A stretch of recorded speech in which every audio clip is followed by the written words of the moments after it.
Do you support abortion? Or yes, I'm pro-choice, excuse me. So you're in support of a woman killing a man's child in the womb? I am not in a support of killing babies, but I'm in the support of killing things that aren't babies yet. If a woman gets pregnant, what part of that is not the baby? Because it's not a baby. It's not fully formed yet. But it's still a baby, right? I don't think so. It's still a baby. I'm against killing a baby that came out of the womb. That's murder. Right. But why are you against killing a baby in the womb? Because I'm not sure it's a baby yet. But it is a baby. That's what you believe. That's not what I believe. What do you think it is? I think up until until it's like has a brain and like has functions, it's not yet a baby. And so I don't think it's something that we need to protect. And so for those reasons, I don't think as long as it's still not a baby, I don't think it should be born. Really? I have with me Kristen Van Nest. She's a writer, actor, comedian, and author. Her latest book is called Where to Nest, a global search for love, cheap wine, and a place to belong. Welcome to the show. Thank you so much. I'm excited to be here. I do appreciate it.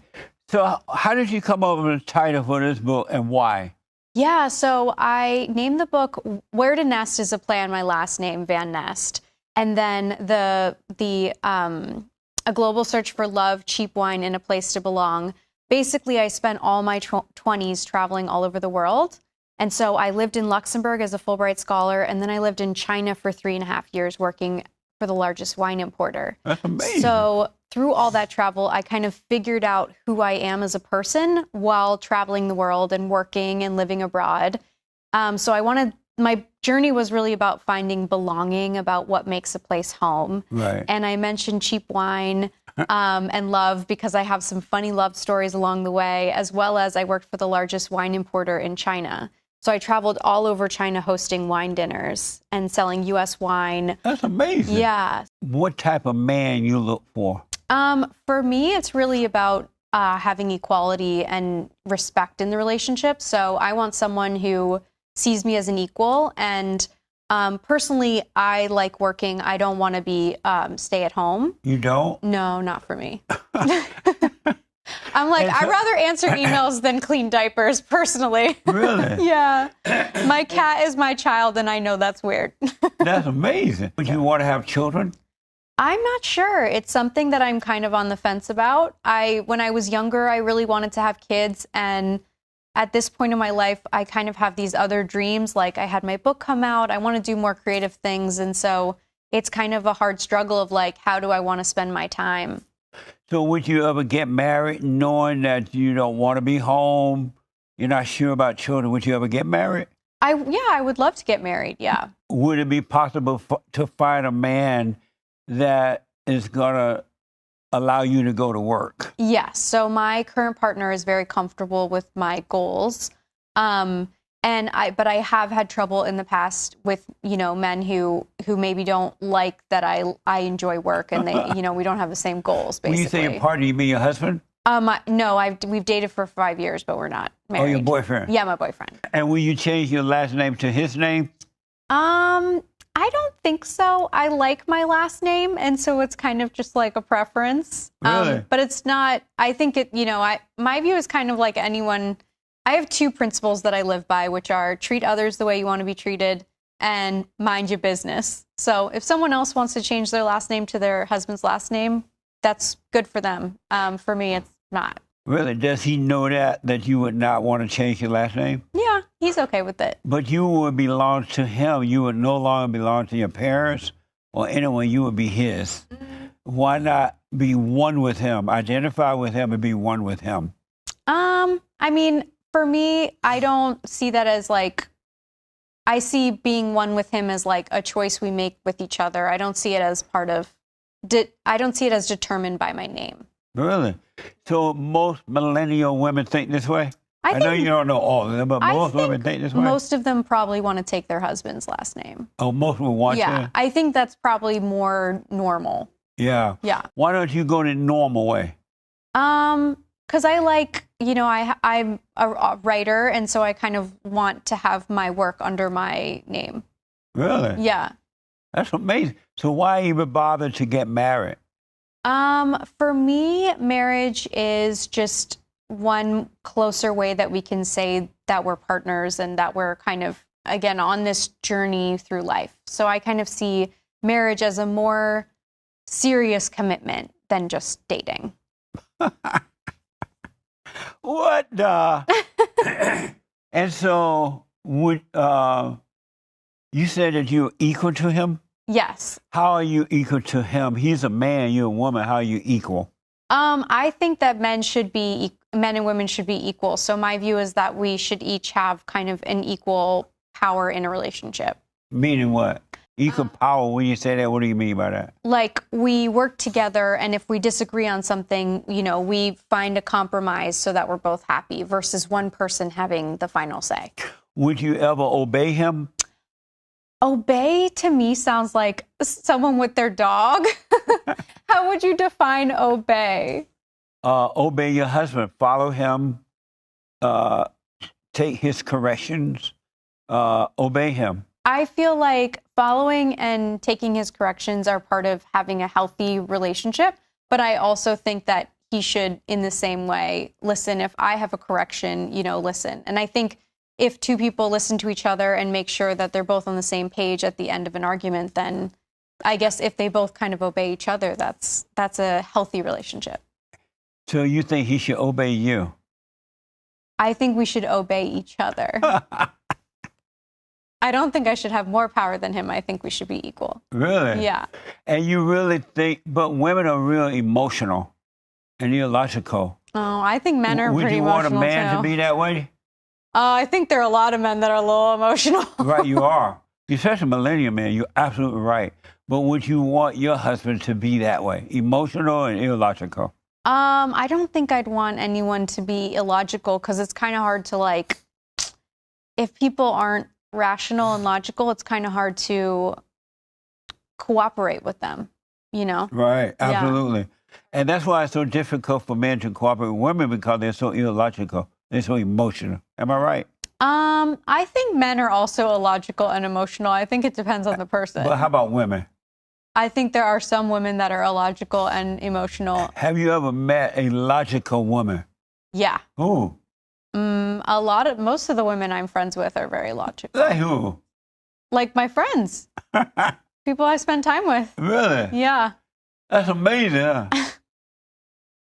And so you believe that you're equal to a man? Yes. Does your boyfriend, does he tell you his problems? Yeah, he comes to me if he's facing something, and I'll give him advice, and he'll do the same for me. How do you feel about that? I feel that's, in my mind, that's a healthy relationship of having your partner's back, supporting them, and if they're going through something, being there for them. How will you be able to look up to a man that would tell you his problems and look up to you for the answers? How will you look up to a man? Because that's a beta male. Will you consider that a beta male? I don't think so. I think having someone who listens to you is part of a healthy relationship. I think there are issues right now where, if two people aren't listening to each other, it's really hard to successfully have a long-term relationship. Just even in at home or at work, if you're not communicating in a healthy way and listening to each other, it's very hard to maintain that. And so you are able to help him when he comes to you with his problems? Yeah. You are? Yeah. That's amazing. So is he beta or alpha?